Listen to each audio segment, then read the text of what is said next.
ओम नमः शिवाय। शिव महापुराण पहला खंड दूसरा अध्याय।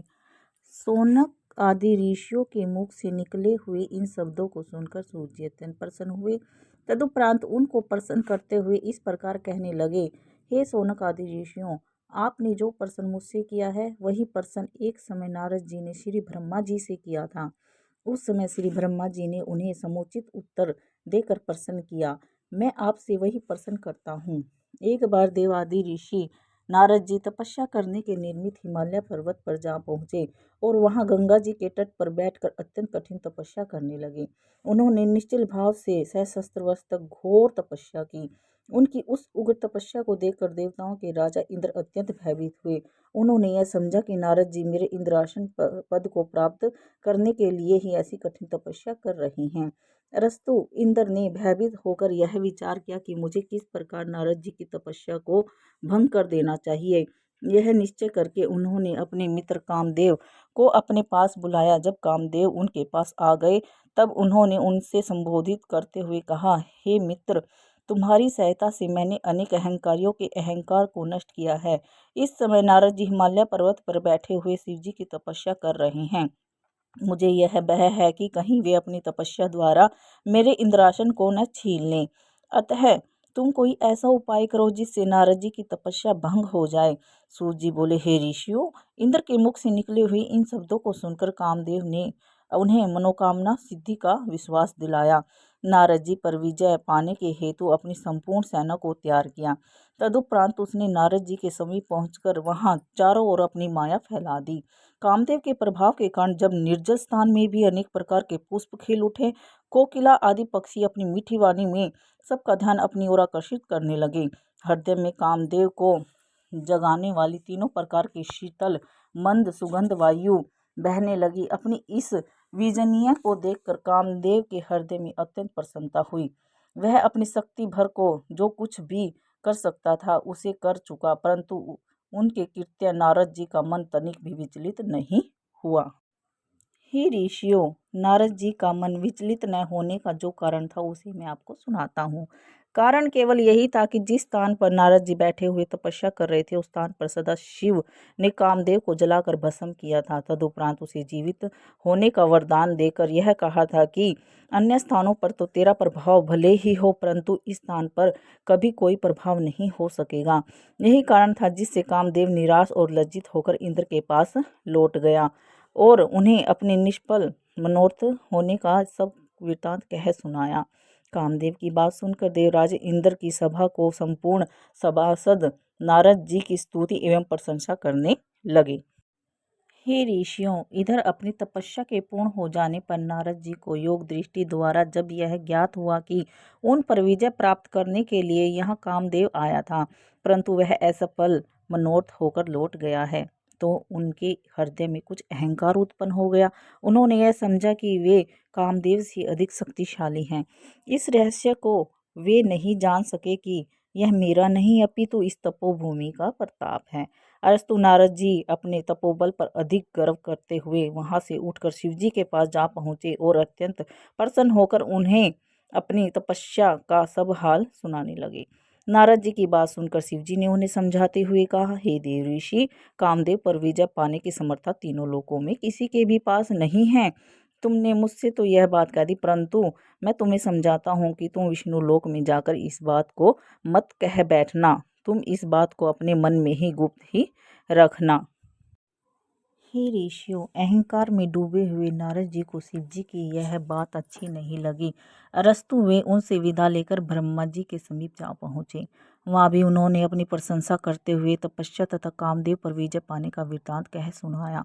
अपने पुत्र नारद को उस अहंकार को देखकर ब्रह्मा जी ने भी भगवान सदाशिव की भांति उन्हें बहुत कुछ समझाया, परंतु नारद जी के हृदय में अहंकार अपना घर कर चुका बैठा था। इसलिए पिता का समझाना भी उन्हें अच्छा नहीं लग रहा था और वे वहां से उठकर विष्णु लोक में आ गए। नारद जी को आया हुआ देखकर भगवान विष्णु ने अपने आसन से उठकर उन्हें अपने कंठ से लगाते हुए पूछा, हे देव ऋषि, अब तक आप कहाँ रहे? यह सुनकर नारद जी ने अपनी तपस्या तथा कामदेव पर विजय प्राप्त करने का संपूर्ण वृत्तांत उनसे कह सुनाया। उस समाचार को सुनकर भगवान विष्णु शिव जी की इच्छा समझकर मन ही मन हंसते हुए बोले, हे नारद जी, जो मनुष्य ब्रह्म ज्ञानी नहीं है और परम ब्रह्मा की आराधना से रहित है, उन्हीं के हृदय में मोह की उत्पत्ति होती है। आप तो ब्रह्मचार्य व्रत के धारण करने वाले हैं, तब भला कामदेव आपका अनिष्ट कैसे कर सकता था।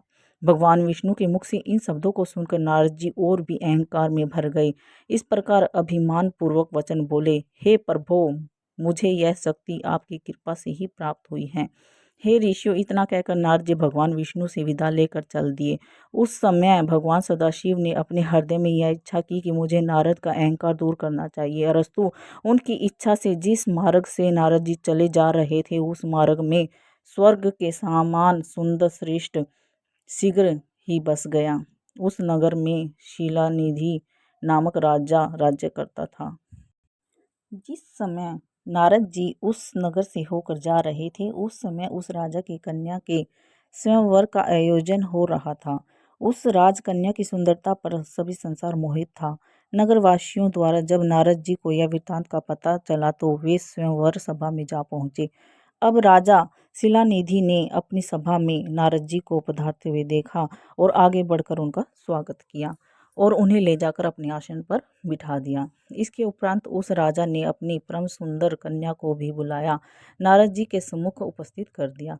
बहुत समय तक नारद जी उस कन्या को अनुपम भाव से देखते रहे। तदुपरांत जब उन्होंने उस कन्या के लक्षणों का विचार किया तो यह पाया कि जो भी मनुष्य इस कन्या का पति बनेगा, वह संसार में अमर होकर कीर्ति को प्राप्त करेगा और युद्ध में कभी भी नहीं हारेगा।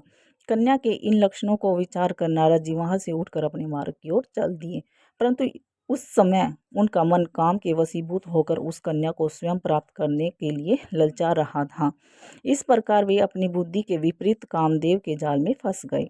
उन्होंने यह विचार किया कि जब तक मैं सुंदर कन्या को प्राप्त नहीं करूंगा और उससे उनका मिलन नहीं होगा, क्योंकि स्त्रियां सुंदरता को ही प्राप्त कर अधिक प्यार करती हैं, अरस्तु मुझे यह उचित है कि मैं भगवान विष्णु से उनकी सुंदरता मांग लूं और राजकुमारी को मोहित कर उनके साथ अपना विवाह कर लूं। हे ऋषियों, इस प्रकार निश्चय करके नारद जी वही मार्ग में एक स्थान पर बैठकर श्री विष्णु जी का ध्यान करते हुए प्रार्थना करने लगे कि हे प्रभु, संसार में आपके समान मेरा हितैषी अन्य कोई नहीं है। अरस्तु आप यही प्रकट होकर मेरे मनोरथ को पूर्ण कीजिए। नारद जी की इस प्रार्थना को सुनकर श्री विष्णु जी उसी स्थान पर प्रकट हो गए।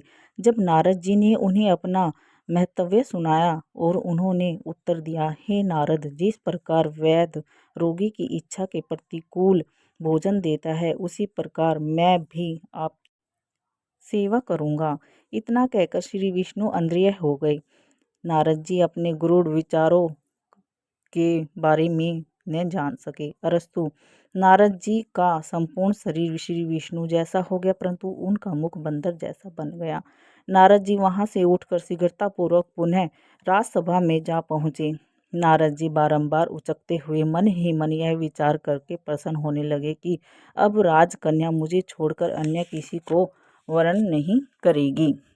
उस सभा में नारद जी के इस नए स्वरूप को कोई देख नहीं सकता, अतः सब ने उन्हें नारद समझकर ही प्रणाम किया। भगवान सदाशिव के दो गण भी ब्राह्मण का रूप धारण किए हुए बैठे थे। उन दोनों से यह रहस्य छिपा न रह सका। अरस्तु वे दोनों नारद जी के पास जाकर बैठ गए। उन्होंने मुस्कुराते हुए नारद जी से कहा, हे मुनिश्रेष्ठ, आपको तो भगवान विष्णु ने अत्यंत सुंदर रूप प्रदान कर दिया है। अब भला राजकन्या आपको छोड़कर अन्य किसी को क्यों स्वीकार करेगी। सूत जी ने कहा, हे शौनक आदि ऋषियों, इस बीच वह राजकन्या भी स्वयं सभा में आ पहुंची। जब उसने नारद जी के उस भयंकर स्वरूप को देखा तो वह अपने मन में अत्यंत अप्रसन्न हुई और मुंह फेर कर दूसरी पंक्ति में अपने योग्य पति को ढूंढने लगी। उधर नारद जी फेर कर दूसरी ओर पंक्ति में अपने पति की ओर चलने लगी। इधर नारद जी की यह दशा थी कि वे बारंबार उचक उचक कर चारों ओर से उस राजकन्या के समीप पहुंचते रहे। शिव जी के वे दोनों गण नारद जी की इस दशा को देखकर परस्पर और अधिक हास्य कर उठे। ठीक उसी समय भगवान विष्णु उस समय आ पहुँचे उन्हें देखते ही राजकन्या ने प्रसन्न होकर गले में वरमाला डाल दी। यह देखकर अन्य सब राजा तो निराश हुए ही देव ऋषि नारद जी अत्यंत विह्वल हो गए। उस समय उन दोनों शिवगणों ने नारद जी से यह कहा, हे मुनिराज, आप इतने दुखी क्यों हो रहे हैं? कृपा कर आपने मुख को किसी दर्पण की ओर तो देखिए। कृपा करके आप अपने मुख को किसी दर्पण में देखिए। अगर वीडियो अच्छी लगी हो तो लाइक करें, सब्सक्राइब करें। धन्यवाद।